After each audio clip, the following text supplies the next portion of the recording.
So the last designer that I would like to highlight is Michelle Gage. Her website is michellegage dot co, Hmm. and uh, her Instagram handle is at Michelle Gage.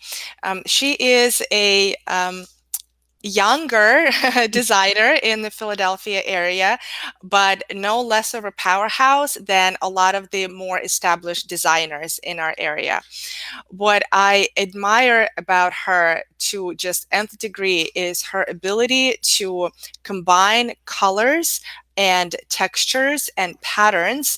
Like, I mean, just like there's no tomorrow. It's incredible. I mean, I'll show you the project that I'd like to highlight in just a second.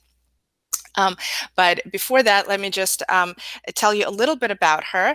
Her corporate background is actually from anthropology, Hmm. which I think all of us know that brand, kind of a youngish, hipsterish kind of brand. And you'll see some of her work kind of reminds you of an anthropologist store and that whole merchandising. So there's definitely a little bit of homage there to her background. And she started her business in 2015, so not that long ago. So about what 6 years ago or so, right?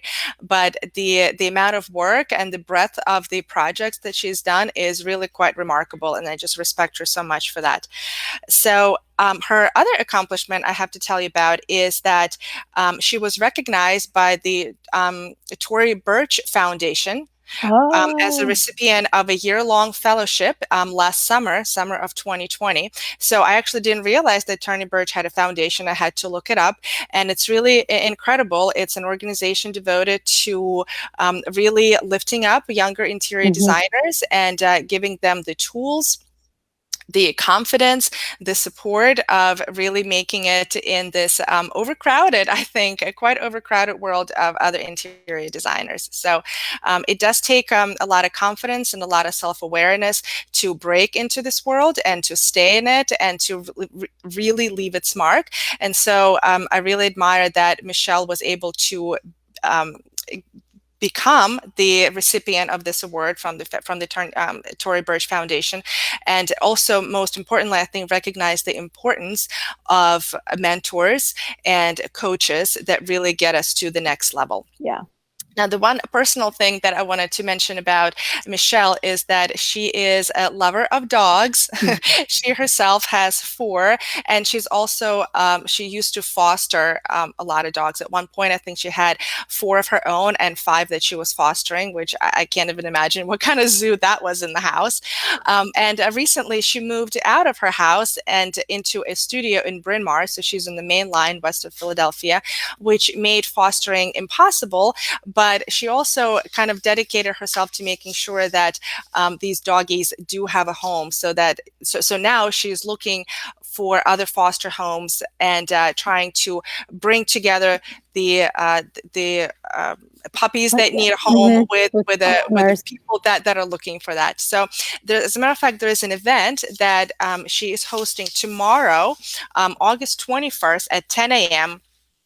Um, that is called in partnership with Providence Animal Center. So they're calling it a puppy yoga. Oh. Yes, so she's hosting this puppy yoga event at her studio in Bryn Mawr, where she's saying, "Come and join us." And there's a nominal fee, and all of the proceeds are going to the Providence to this organization, Providence Animal Center. And she's like, on this, I pulled it off of her. Um, Instagram, come join us and do a downward dog with an actual dog next to you. I mean, Oh, how cool that's is that, sweet. right? If I wasn't going on vacation tomorrow, I think I would have driven myself over to Bryn Mawr and did some downward dog yoga poses, and hopefully had a little puppy running around me. So anyway, that's just really admirable of her. I'm an animal lover myself, and knowing that, but I don't foster. I haven't done that next step. So knowing how Wow. difficult it. My daughter's over there. She's like, Like, I just please. been asking Yeah. for a dog.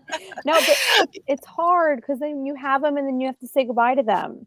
Exactly. I mean, I don't know how she's doing it. So like my heart goes out to her, and just my heart and my hat really is just incredible what she's been able to do there. Billy here, our installer, he has four dogs and fosters dogs. Oh my gosh, He that's incredible. when I started here, he had 1 dog, and then 2 of the other dogs he got were fosters that he was like, "Oh, no, they live here now."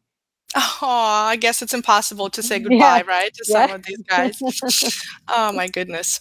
So this is a project of Michelle's that I wanted to highlight. So doesn't Ooh. it not feel like you've just stepped into an anthropology store? You know Between I love a green drape.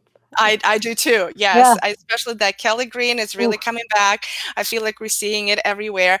But check out that wallpaper. Check out the hot pink headboard against that wallpaper, and then Mhm. you have two white Roman shades on that wallpaper, and then you have a Kelly green drape on the side. So I mean, the amount of stuff that's happening in this bedroom, and this is just like a vignette, right? It's not even the entire bedroom showing. Mhm. So yeah, I mean, like, what can you say, right? You can just drool over this, which is what I've been doing. So I So just have a and lot of those are respect. so so here's another thing that I wanna point out in this. It looks to me that the top of the drape and the top of the cornices are all lining up. Look at you being all like, good for you. And it's that's why I'm like, sorry everyone Yeah, that you're getting like a zoomed in no. version of my pores, but I'm trying to see it.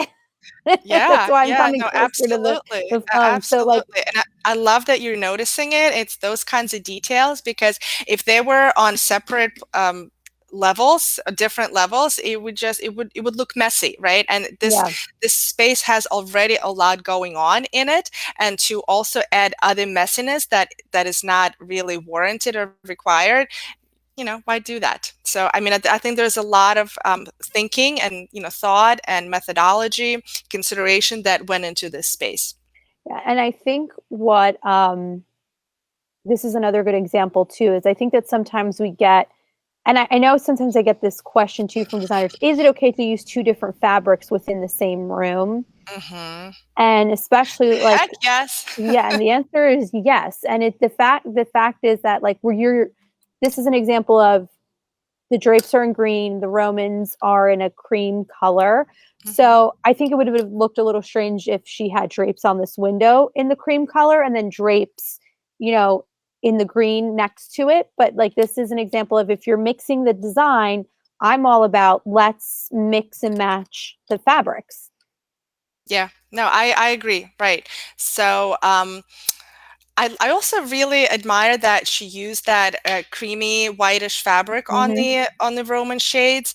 Um, it's just it's incredible to see a finished space like this with so much going on, and it just makes you wonder how all of that design is thought through when Right. it's in fabric swatches, when it's just on paper, right? To put this many textures and this many colors together. And Kim, you and I talk about taking risks and how much we respect those designers that do take the risks. Hmm. I find that this space is the risk like to the 10th power. So Right. I would not be able to ever have created something like this. I mean, it's just being self-aware, I think. And I look at it and really like it and admire the type of guts and courage that it took for her to do that. Yeah, because when you're And to the your vision yeah, to have that kind of vision. because when you boil it all down, there's a lot going on in this room, but it doesn't you don't get that feeling. Like you Exactly. You have don't the get that messy, like, "Oh my gosh, I no. don't know where to look and Yeah, what's it's just like happening." it's over designed, which this is not. And I feel like when the star here is the wallpaper. Mhm. So it could you she could have very easily have put the green on the Roman shades and it would have totally been appropriate. But then it would have been to me it would have been the thought, maybe is it too much green? Where kind of the going with the cream that's popping off of the wallpaper and it's kind of making it quiet and subtle. So there are a lot of risks that you can take by doing this. So Yeah. Yeah. I mean, just amazing job. Michelle, you've done an amazing job, and I really do recommend you guys go and follow her on her mhm, Instagram. It's at Michelle Gage, and you'll see a lot of her work is that colorful. It's that risky. It's that unapologetic, and just amazing job for a young designer like that to have the vision, to have the courage, to have the guts to do this. It takes a special person. So I just really a lot of admiration and respect from me for Michelle.